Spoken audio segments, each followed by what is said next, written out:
so strong to save. You are the great I am. No other God I crave. You keep me in your arms. Oh,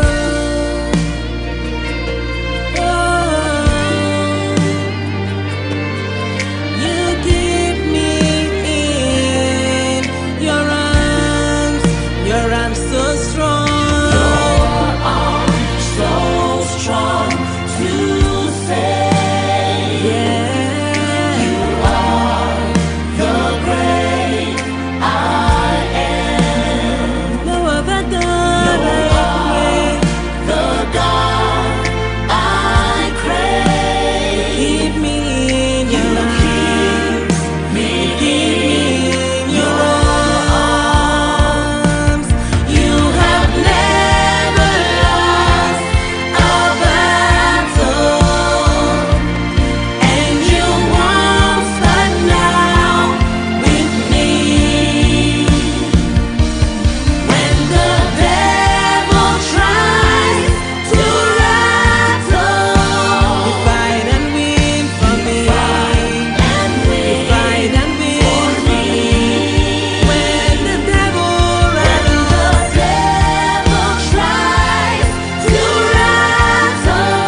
everyone, and welcome to Checkpoint.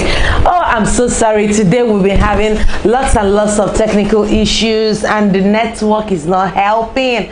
But I want to start by saying thank you, and thank you again for all that you do for us at Checkpoint. Thank you for your comments. Thank you for your likes. Thank you for your shares. Thank you for always being there for us. And because of all that you do, our message is reaching a wider audience. So thank you so much and welcome to this live Q&A session.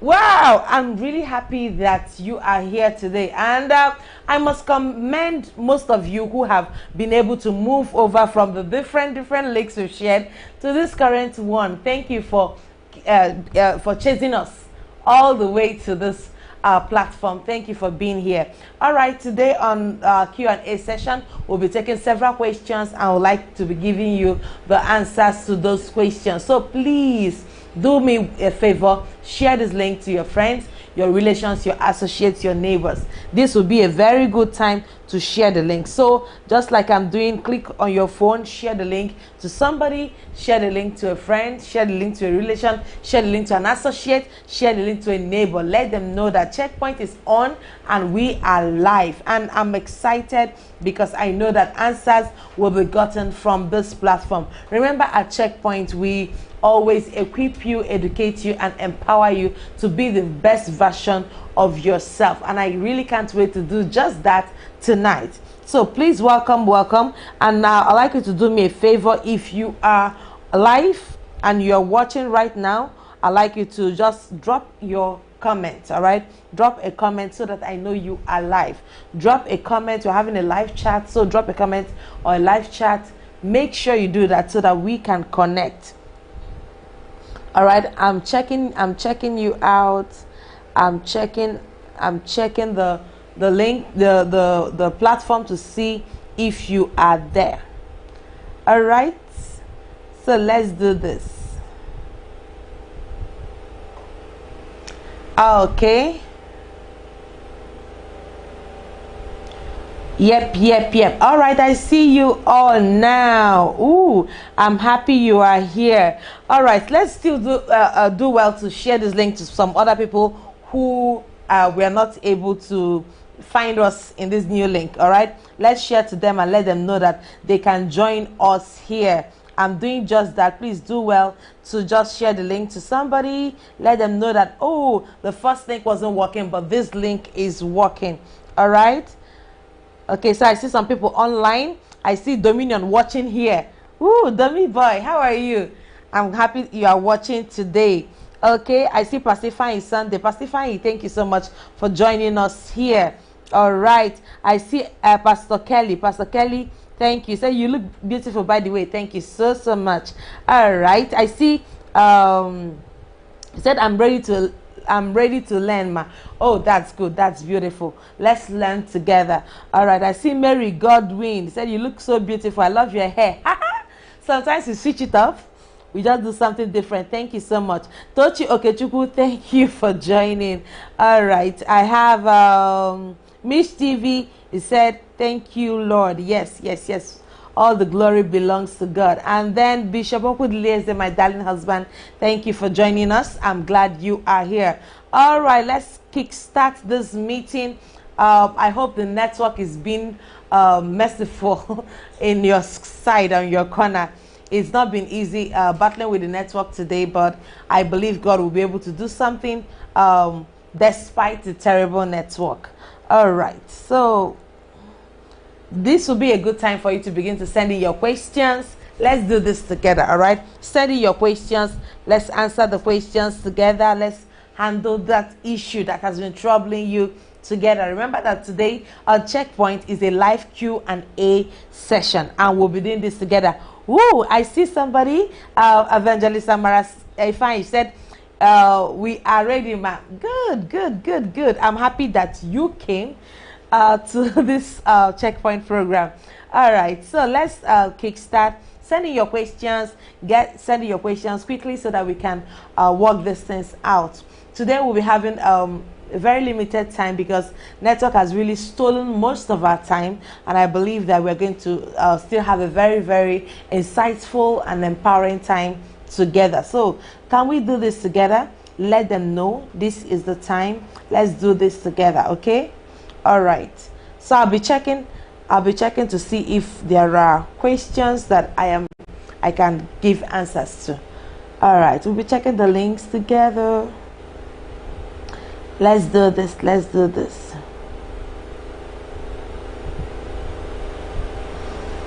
Yes, Bishop Okudiles is saying, please share and invite your friends. Please, let's do that. Let's do that and bring them in. Let's bring everyone in. It's time, people. It's time. All right, so please send me your questions. Belinda, I see you. Belinda Yalsele. Welcome. I'm glad you are here. All right, let's do this together. Send in your questions so that we can give answers to them, and we'll do it together. Yeah, Miss TV said, good to have you here, Mom. Looking so beautiful. Thank you. Decided to do a hairstyle from some many years back. Yes, I see Madam Sarah Daga. Welcome.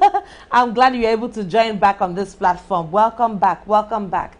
All right, let's share the links to everybody and let's bring in our questions. There must be questions that will be troubling, that's troubling you. Maybe questions from relationship, questions from being a leader to people, questions from being a mentor to others, questions from ministry, questions from real life. Whatever these questions be, please bring it here so that we can digest them together and give answers to them. I am looking forward to having a very swell time with you, and I know that this time will be very insightful. Now I have a question already.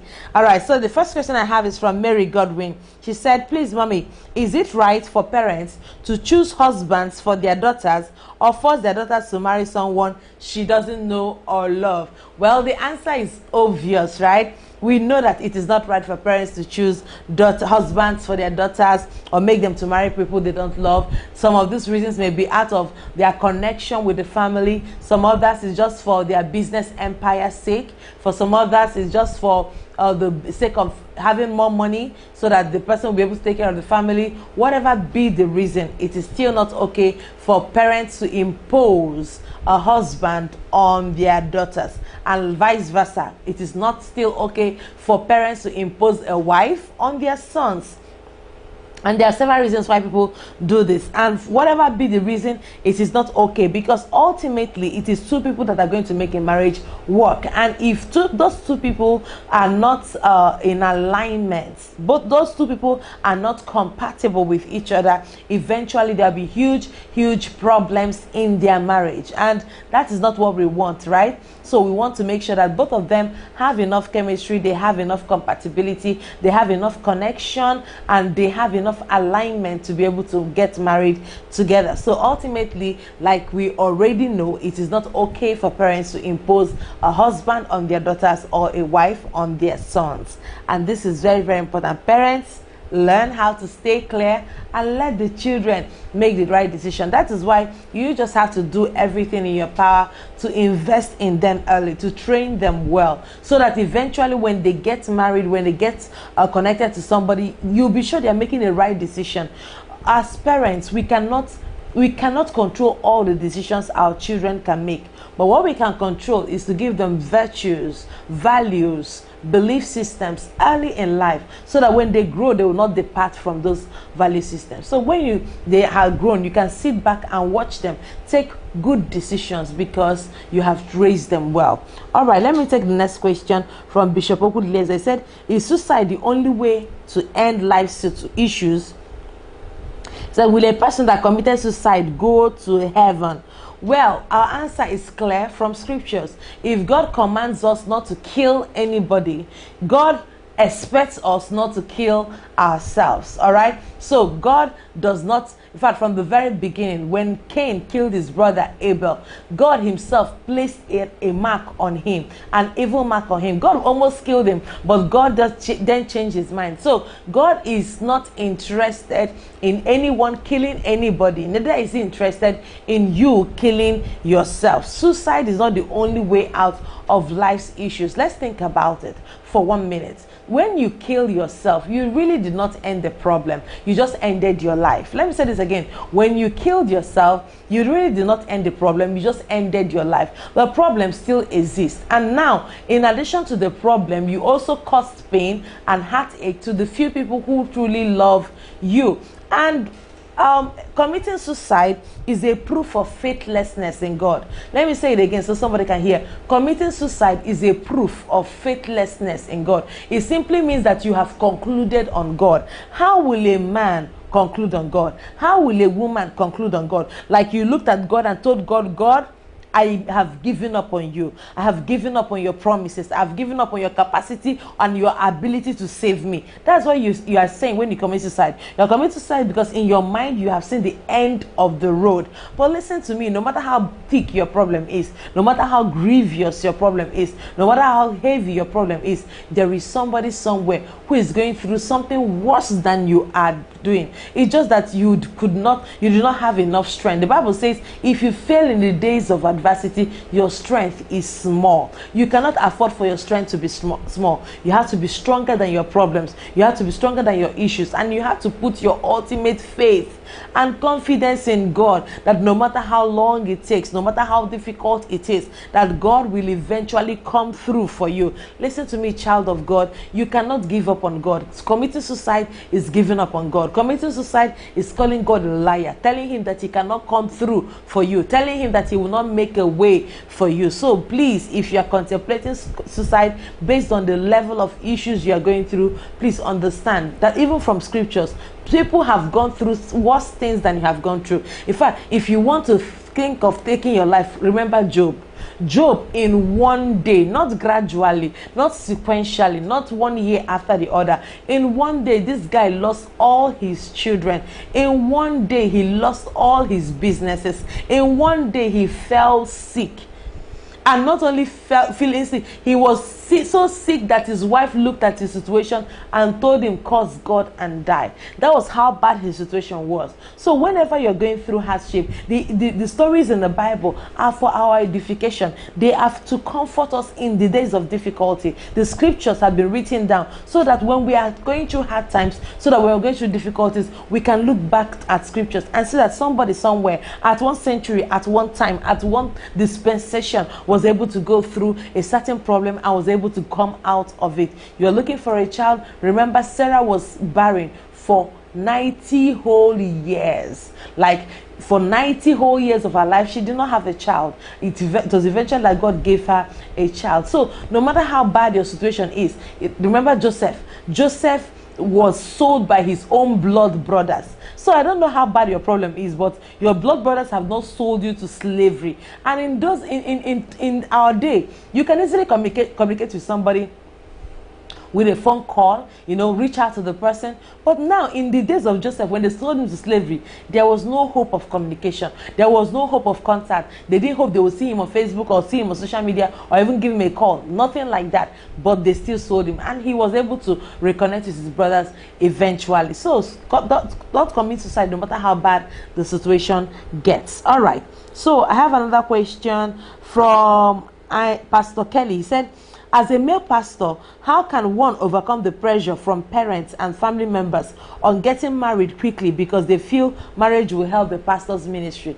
Well, this was me years ago. Years ago, I didn't even used to believe that there should be a pastor who is not married. But eventually, through scriptures, we were able to see Jesus was not married. We saw Apostle Paul was not married. But that does not mean that you should not marry. It is good that a pastor gets married. It actually does help for ministry. But what is most important is that you do it in the right time, not when somebody's pressuring you, not when somebody's putting you under pressure, telling you, oh, it has to be this time. There is really no time marked anywhere for a pastor to get married. But then it is important that a pastor does get married. So what you are going to focus on is not on the pressure that is coming to you to get married. It is on the fact that it is a good thing, but I will do it in the right time, all right, at the right time, and make sure that you get married not out of pressure. Because if you get married out of pressure, the pressure in marriage will force you out of the same marriage. So there is no need to get married out of pressure. But if it is time, you just have to prayerfully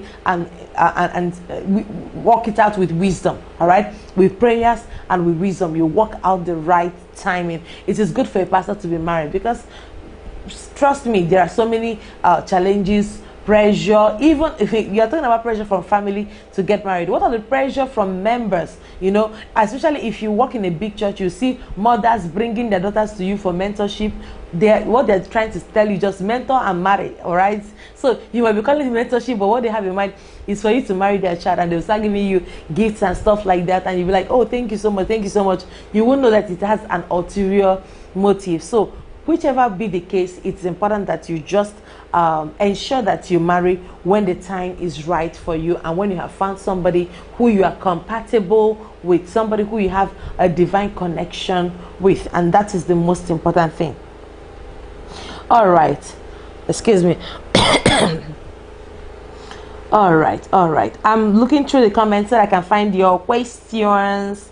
All right, so I have another question from Mary Godwin. She said, please, mommy, what does it mean when you always see a Bible and a candle light in your dreams? When you see a Bible and a candle light in your dreams, well, based on biblical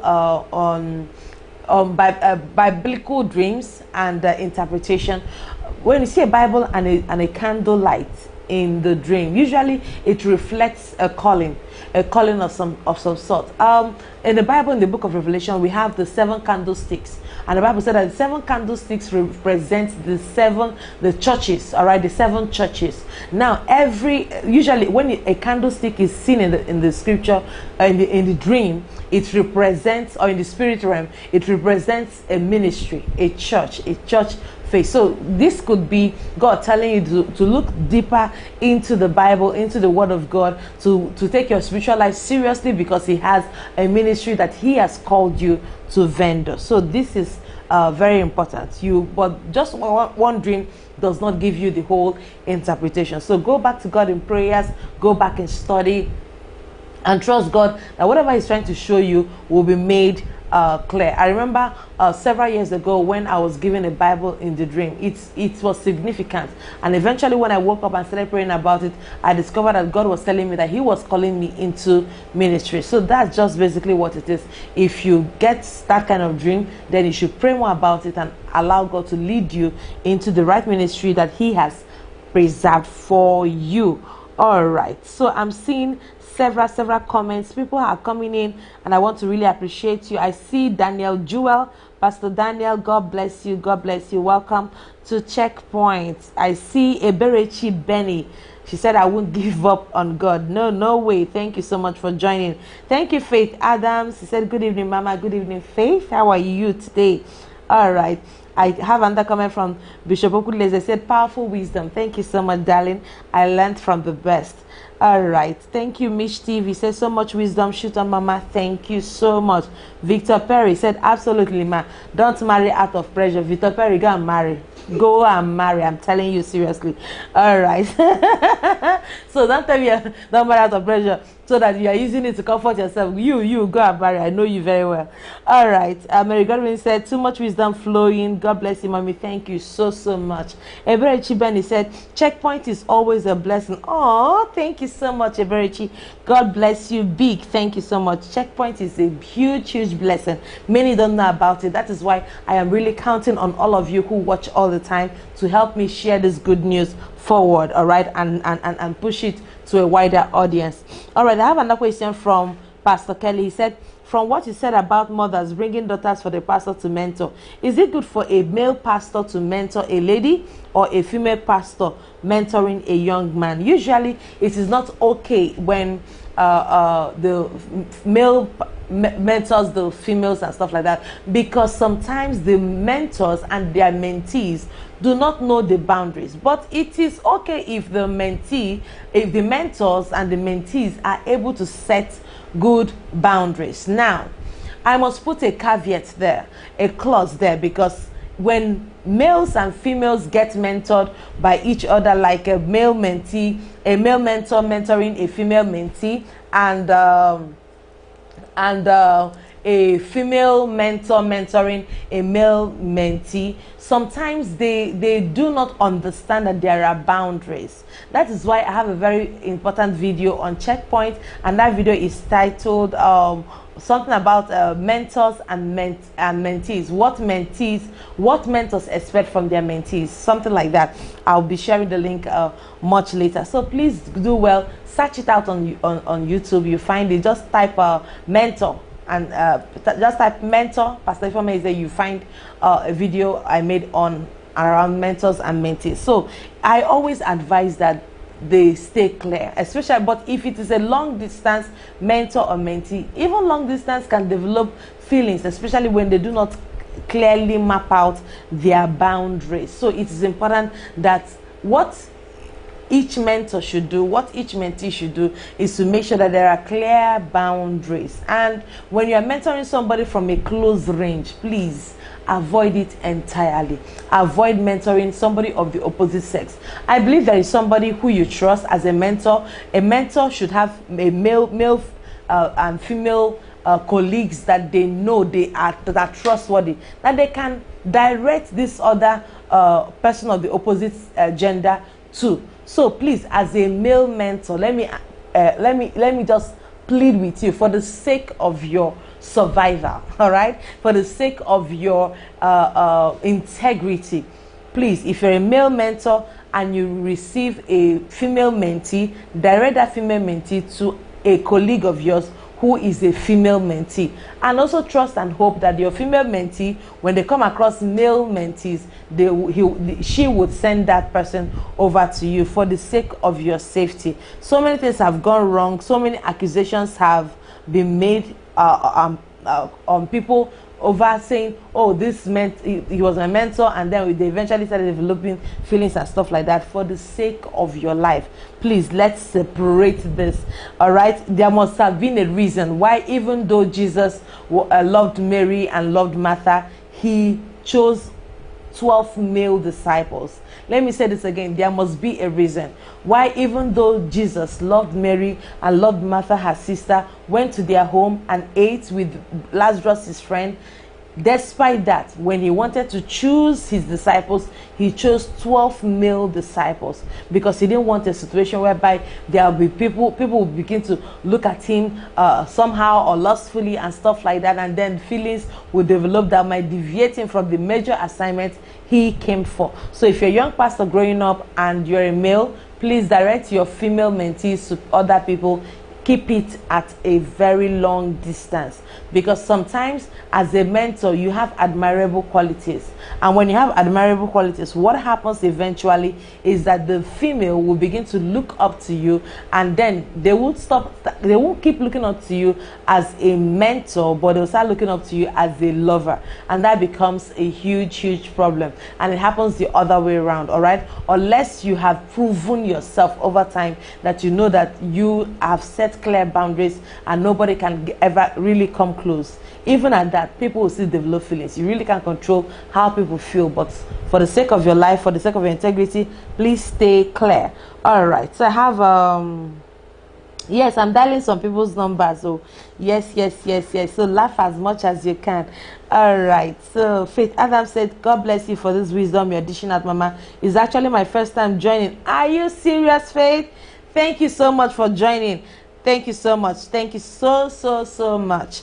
I feel like giving you a digital clap, but I'll just clap here for you. Welcome, Faith Adams. I'm glad this is your first time. Keep joining, keep watching all the time. We are glad you are here. All right, Pastor Kelly said, I'm learning well. Thank you so much, Mom. Thank you so much, everyone. We've been having a very lovely time here online, and Keep your questions coming. Keep your questions coming. Okay, I have another question.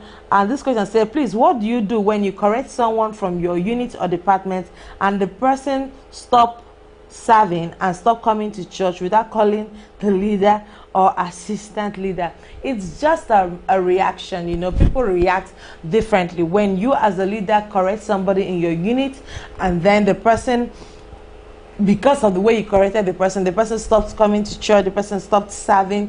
What you can do is to send another person who is not the person who offended this leader directly. Send another person to that person and let the person know, give the person the background information. So let me take, for example, if you're the leader and you're the one who supposedly offended the person, see what you're going to do. Call your assistant and tell your assistant, please help me to check on this person. See what happened. I corrected him, I corrected her, and they stopped serving and they stopped coming to my department. So please help me find out what really happened. If this is the case, let him or her know that I am truly sorry and that I did not say these things, I did not correct him or her to demean them or to make them feel bad, but I corrected because there has to be a standard to uphold within the department. If your assistant really goes with one heart and reaches out to the person and the person says, I didn't like the way she talked to me, I didn't like what she said to me, say, don't worry, don't worry, don't worry, she didn't really mean that. You know that it's not easy to be a leader.